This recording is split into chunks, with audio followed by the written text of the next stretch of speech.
E aí, querido irmão, querido amigo que acessou agora este canal do YouTube, meu canal pessoal do YouTube, né, Bispa Sônia Hernandes. Quero te dar as muitas boas-vindas se você está acessando pela primeira vez, aqueles que já estão comigo, que realmente o Senhor possa te abençoar mais uma vez através desta palavra poderosa que eu tenho para entregar para a tua vida. E é uma palavra que transcende religião, que transcende qualquer título ou organização humana, porque ela vem de Deus. Então é a palavra da verdade, passa o céu e a terra, e a palavra não passa. E o próprio Deus que inspirou a homens para que a escrevessem, deixassem para nós, ele zela, o Todo-Poderoso, ele zela para que essa palavra se cumpra. Nós estamos, você chegou aqui, você que está chegando agora, chegou numa campanha que nós estamos fazendo de 21 dias pela libertação da família, para trazer a bênção de Deus para a família, para quebrar maldições e também como identificar maldições. Logo, no vídeo número 1 desta série, você pode acessar isso. E os outros vídeos vêm trazendo tremendas, mas tremendas revelações e maneiras para que você viva a bênção da família, que é um desejo de Deus expresso. Cada vez que você lê uma palavra de promessa de Deus aqui na Bíblia, é o desejo expresso que ele quer manifestar na tua vida. E esse desejo está expresso em vários versículos, mas principalmente em Isaías 61, que diz assim, que aqueles que te virem hão de reconhecer em você aquele que tem a família abençoada. Então, cada um destes passos, desses 21 passos, você está no 8º, tem como intuito construir espiritualmente esta família que vai te fazer ser enxergada como aquele que tem a família abençoada. Então, no segundo vídeo, você vai saber como trazer a presença de Deus para dentro da sua casa, depois como quebrar impedimentos no terceiro, cativeiros espirituais, como você liberar. Em quinto lugar, a oração que você precisa fazer para cessar uma praga. Em sexto lugar, como fazer para abençoar a sua família. Em sétimo, o sétimo vídeo, como fazer para abençoar, em específico, filhos e casamento. E neste 8º vídeo, eu quero entregar para você essa palavra poderosa que vai te dar autoridade e vitória sobre enfermidades familiares. A partir de agora, eu quero, em espírito de oração, clamar ao Espírito Santo que ministre o teu coração, que abra o teu entendimento, que fale com você, em nome de Jesus, este Deus onipresente, como se só estivesse eu e você agora, assistindo e sendo ministrados nessa palavra, em nome de Jesus. Que tudo aquilo que venha atrapalhar este momento, que venha perturbar, que venha roubar a palavra, que saia em nome de Jesus Cristo. Antes que esta palavra que traz cura para toda sorte de enfermidade na nossa casa, ela se manifeste na tua vida com sinais, com prodígios, com maravilhas e com milagres. Em nome de Jesus. Até um pouquinho antes de ministrar, quero dizer para você que se você lembrou agora de alguém que está precisando dessa palavra, reparta pelo WhatsApp. Quer continuar recebendo? É fácil. Se você se inscrever e ativar o sininho ali para todas as mensagens, você vai ser avisada logo que entrar um vídeo novo. E também deixe o seu like, caso tenha sido uma bênção para você. Não esqueça de deixar também seus pedidos de oração, porque eu tenho uma equipe e eu, pessoalmente, vou printando fotos de todas as mensagens e vou mandando para os nossos intercessores e clamando também por você. Como trazer cura para uma família enferma ou quando a enfermidade entra dentro da sua casa? Eu sou muito experimentada nisso, mas muito, com relação a uma enfermidade física. O meu primeiro filho, ele precisou de um transplante renal. Do dia para a noite, perdeu os 2 rins, sem nenhum fato, aparentemente, que tivesse causado, um motivo que tivesse causado. E ele precisou receber o primeiro transplante renal quando ele tinha de 14 para 15 anos. E depois de 5 anos, ele perdeu esse primeiro implante renal, precisou outro transplante que durou mais 10 anos. E após isso, houve uma série de barbaridades que, infelizmente, ele foi vítima e acabou que ele entrou em coma e ficou em coma por 7 anos. Como trazer enfermidade para dentro, como trazer cura para dentro de uma casa que está sofrendo a ação de uma enfermidade? Quem já teve alguém internado num hospital, você sabe que esta pessoa está sofrendo toda a enfermidade, passando por dias difíceis, seja qual for, porque ninguém fica internado num hospital sem, sem que seja alguma coisa que não pode ser cuidada em casa, né, queridos? Que seja alguma coisa que seja leve. As pessoas, quando elas são internadas em hospital, é porque realmente precisa de um cuidado que só pessoas capacitadas e habilitadas para isso podem entregar. Quem já passou por esses dias de ter que visitar todos os dias, horários de visita, às vezes na UTI, às vezes sem conseguir adequar o seu tempo para este horário, a culpa de não poder ir, a acusação de não poder estar, o sentimento de limitação, de que tudo que você pode fazer, você faz, mas é um limite. É um limite humano. Até quando você vai perguntar para o médico, olha, e aí, como é que está? Ah, está estável. Quem sabe dessa linguagem sabe muito bem o que quer dizer estar estável. Estar estável quer dizer não melhorou nada e não temos o que fazer. É isso que quer dizer estar estável. E você sair de às vezes sem poder pernoitar, sem poder ficar, até pelo lugar que está, no hospital, enfim, sair de lá com aquele sentimento de impotência, com o medo de perder, e ao mesmo tempo com o desejo de não querer que a pessoa passe pelo sofrimento que está passando. É um misto de sentimentos que você tem que organizar. E, de alguma forma, superar, colocá-los no lugar certo dentro de você, porque a vida continua. Os teus compromissos com família, os teus compromissos com o trabalho, os teus compromissos, enfim, continua e mais. Se cuidar para não ficar enfermo também. Como eu estive 7 anos num hospital, eu vi muitas pessoas que acompanhavam outras que estavam enfermas, com enfermidades muito complicadas, nem sempre conscientes. Eu vi os acompanhantes irem primeiro, sendo os acompanhantes saudáveis.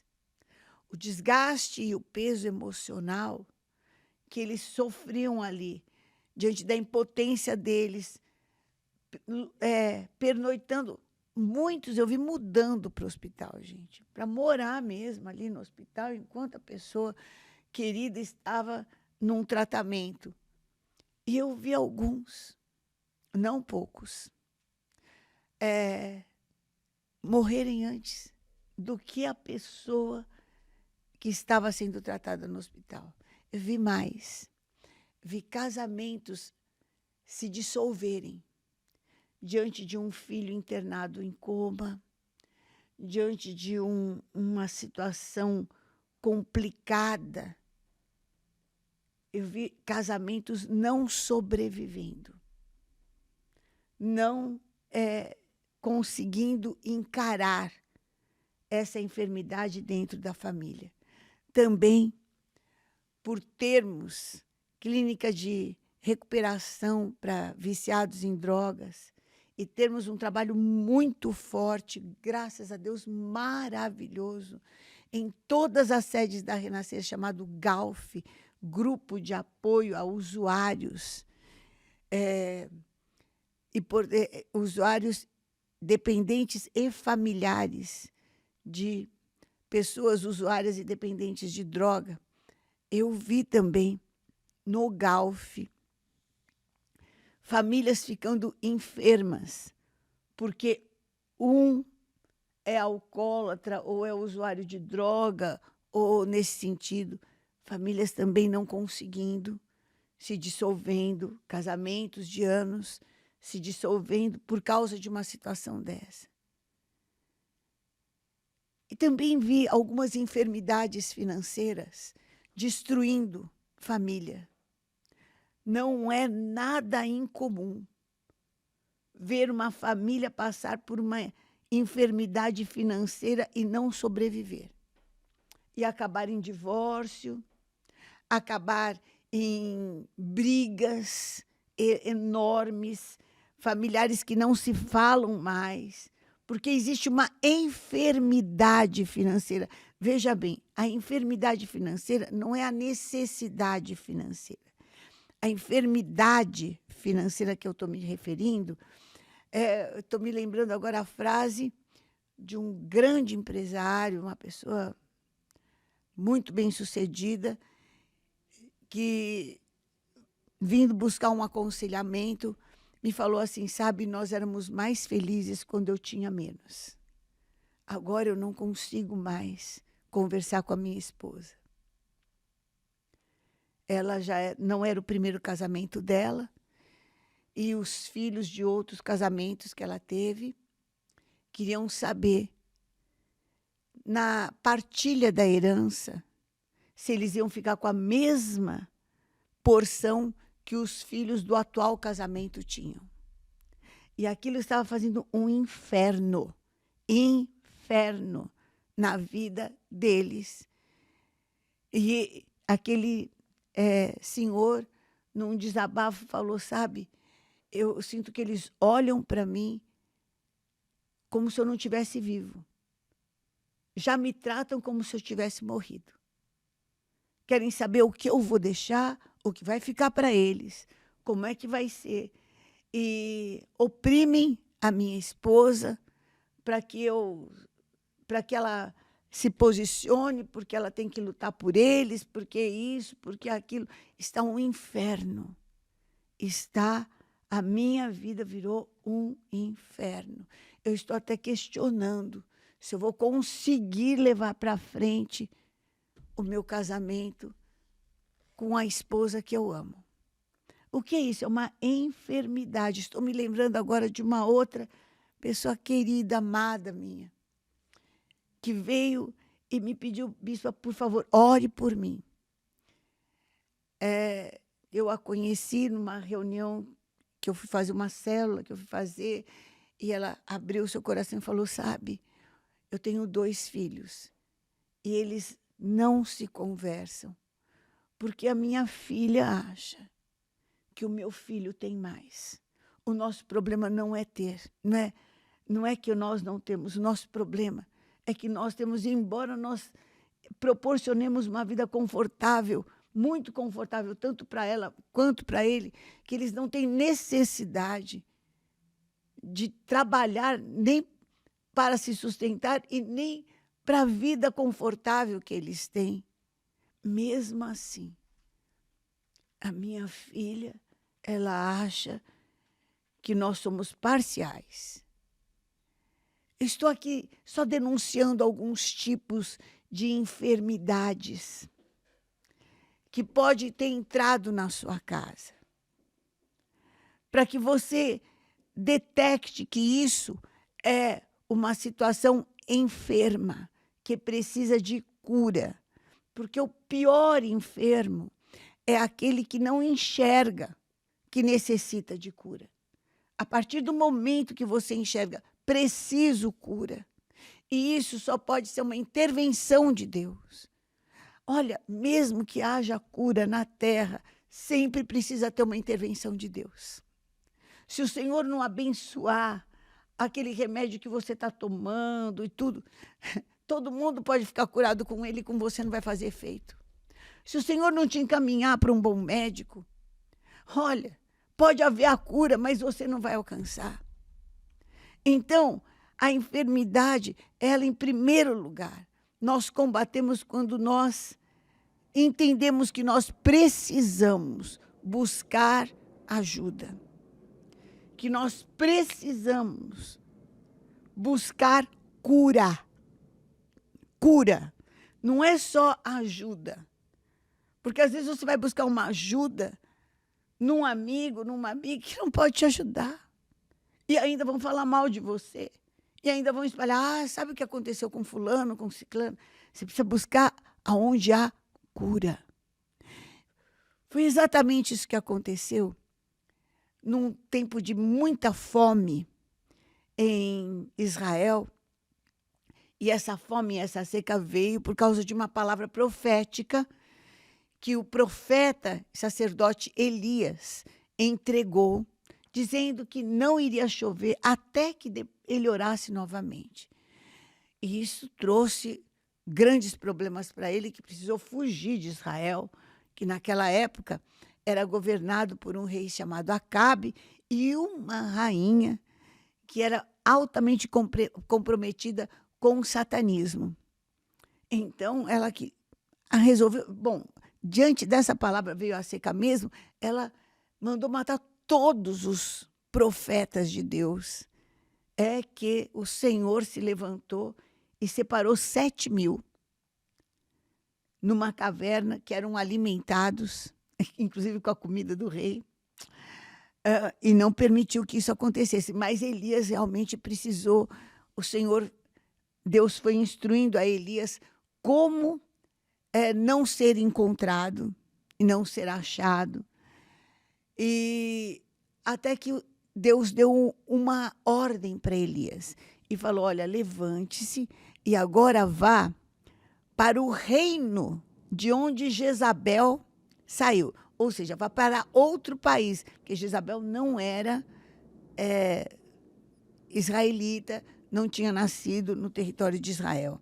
Era de um outro país, onde lá a prática do satanismo realmente era algo fluente. Era a religião, digamos, nacional daquele país. E o Senhor falou assim: olha a ordem, levante-se, vá lá para o reino de Sidom, para o país de Sidom, e entre numa cidade chamada Serepta, porque ali eu dei ordem a uma viúva para que te dê comida. Elias levantou e fez exatamente como Deus fez.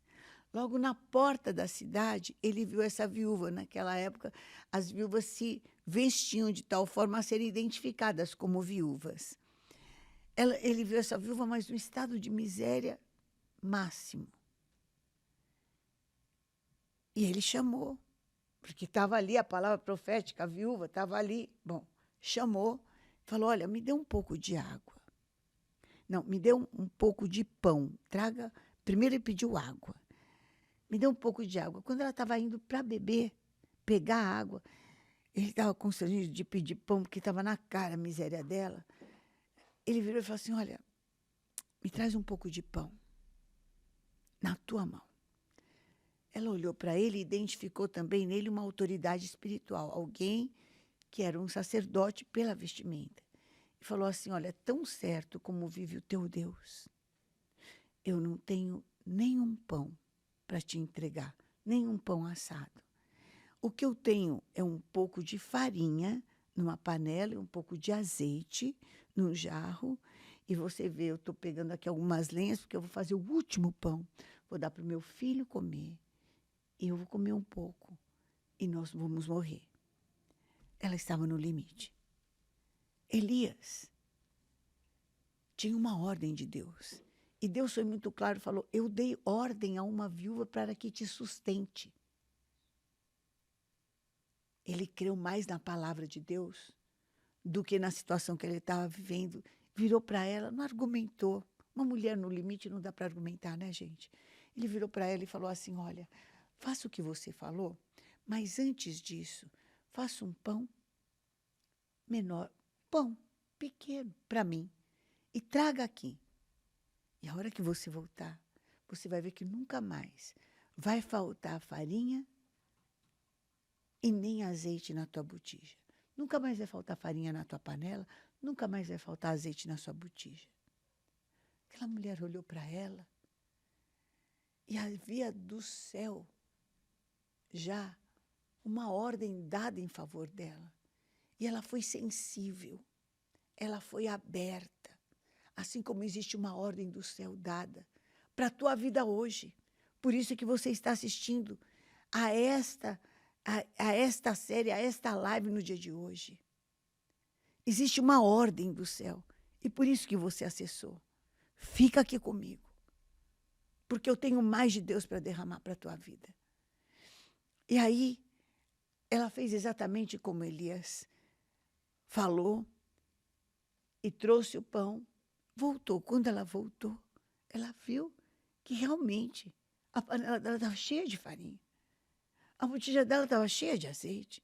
Ela voltou correndo para Elias e falou: olha, por favor, eu quero hospedá-lo na minha casa. Eu estou vendo que você está forasteiro, está peregrino. E havia uma bênção naquela época para as pessoas que dessem hospedagem aos estrangeiros.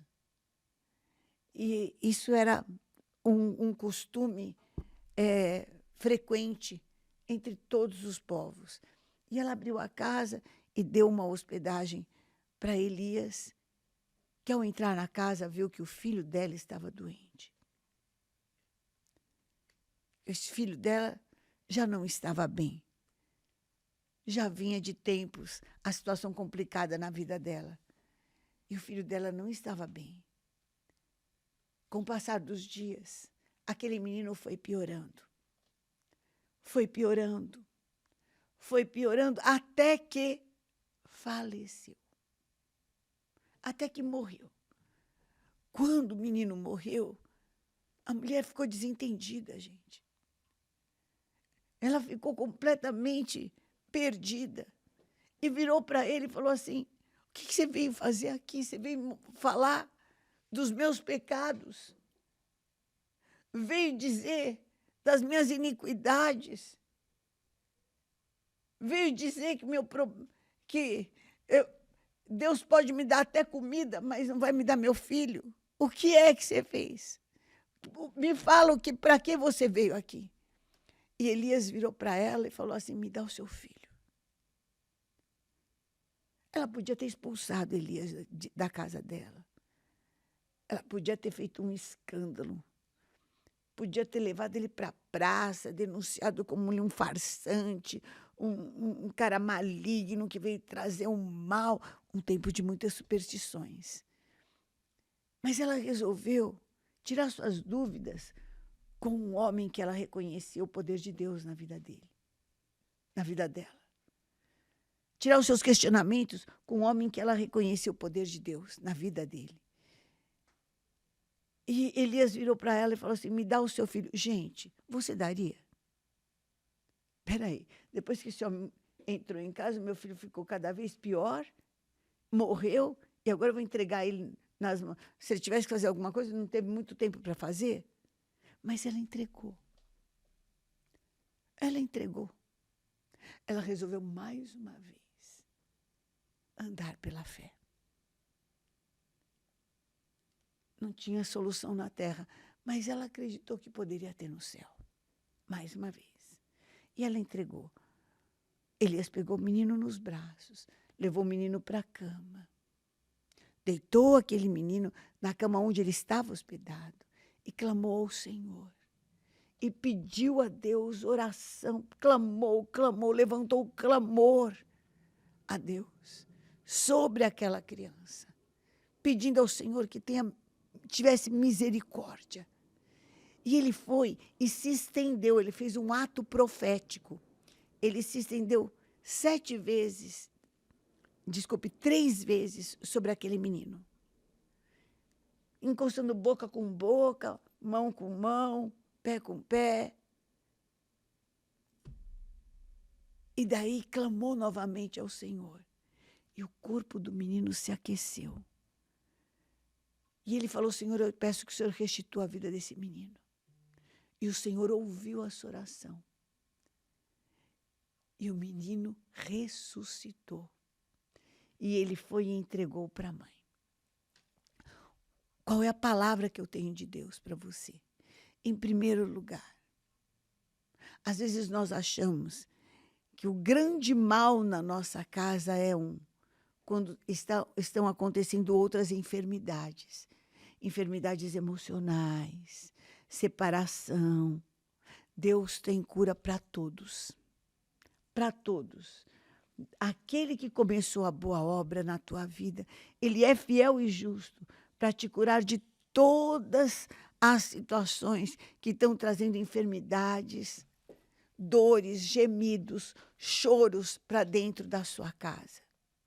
Em segundo lugar, só realmente haverá cura se você se colocar mesmo na sua carência, a alimentar a palavra que te cura. Como é que eu alimento a palavra que me cura? Meditando na palavra, fazendo parte da igreja, andando pela fé. Não vou andar por aquilo que eu vejo, mas vou andar por aquilo que eu creio. A cada dia, olhando, e mesmo que as coisas estiverem piorando, fala, não é as coisas piorando, o milagre vai ser maior. Entregando todo dia o meu caminho ao Senhor. Se Deus te coloca para você fazer um voto, faça. Se te coloca para você ungir, atos proféticos, ungir a tua casa toda, vá a uma igreja. Peça para que um grupo de oração vá orar na sua casa. Abra a sua casa para Deus. Abra a sua casa, faça da sua casa um ambiente de Deus. Que foi isso que ela fez. Ela fez da casa dela um ambiente de Deus. Um ambiente para Deus. Como é que eu faço da minha casa um ambiente para Deus? Coloque louvores. Coloque palavra. Você pode acessar a rede gospel de rádio e de televisão. No lugar do planeta que você tiver. Vai ter palavra de Deus dia e noite sem parar para te ajudar. Faça um ambiente aonde se possa manifestar o milagre de Deus. O ambiente que você precisa fazer primeiro é em você. Como aquela mulher. Tira teus questionamentos, tira tuas dúvidas, tira tuas dores, orando, entregando ao Senhor. Se você tem condições, vá até uma igreja. Procure o pastor, o bispo, o apóstolo. Abra o seu coração. Deixe os seus pedidos de oração aqui. Nós vamos orar por você. Entrega. Tira. Essa carga é pesada demais para você. Alivie-se no Senhor. Cada dia, eu vou orar agora com você. E depois você pode salvar essa oração e continuar orando cada vez que você tiver esse peso, esta carga, essa dor, esse choro por enfermidade. Creia, receba esta palavra. No próximo vídeo, eu vou orar com você. Esta oração que traz a cura de Deus para a nossa família.